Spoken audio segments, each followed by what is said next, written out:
YouTube channel start చేసిన సమయము ఆ వీడియోలో తనే చెప్పుకున్నాడు, నేను చూసాను. నేను పలానా టైంలో నేర్చుకున్నాను అది అనే విషయం చెప్పాడు.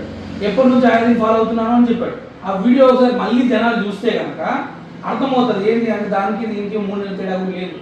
సో ఈ 3 నెలల్లో అయాదీనికి ఎంత ఆరామం వచ్చి ఉంటుంది సార్. సార్ మీరు కూడా రాహుల్ సార్ దగ్గర నేర్చుకున్నాము అన్నారు. అవును, రాహుల్ సార్ మీకు టోటల్ స్థాపత్యం ఏదో నేర్పించారు. ఇక్కడ క్లారిటీ ఇస్తాను. అయాది వాస్తు ఒక రోజులో 2 రోజుల్లో 3 రోజుల్లో వచ్చేది కాదని. నేను రాహుల్ సార్ దగ్గర నేర్చుకోవడం జరిగిన మాట 100% వాస్తవం. అది ఏంటి అంటే నాకు అంతకుముందే చెప్పాను కదా, మా గురువు గారు జయశ్రీ గారు ఆయన ఉస్మానియా ప్రొఫెసర్, ఆవిడ దేవాలయ వాస్తు పరిశోధన చేసినారు కాబట్టి ఆ వాస్తు నాకు నేర్పించారు. నాకు ఆ అనుభవం ఉంది బ్యాక్గ్రౌండ్లో కాబట్టి నేను అడిషనల్ అవుతుంది అన్న విషయంతో రాహుల్ సార్ దగ్గర నేర్చుకోవడం జరిగింది.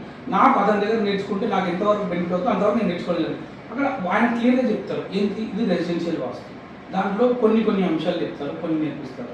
కానీ 3 రోజుల కోర్సులో 4 రోజుల కోర్సులో టోటల్గా చెప్పడం అనేది హైలీ ఇంపార్టెంట్. జస్ట్ ఏంటి అంటే కేవలం చూచాయగా ఆ పాయింట్స్ అన్నింటినీ టచ్ చేస్తూ ఉంటారు.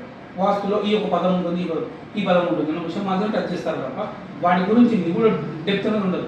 ఒకటి నాకు వాస్తు బ్యాక్గ్రౌండ్ ఉంది, జ్యోతిషం బ్యాక్గ్రౌండ్ ఉంది కాబట్టి నేను వాటిని ఇంప్లిమెంట్ చేసుకోగలిగితే నాకు అర్థమవుతుంది.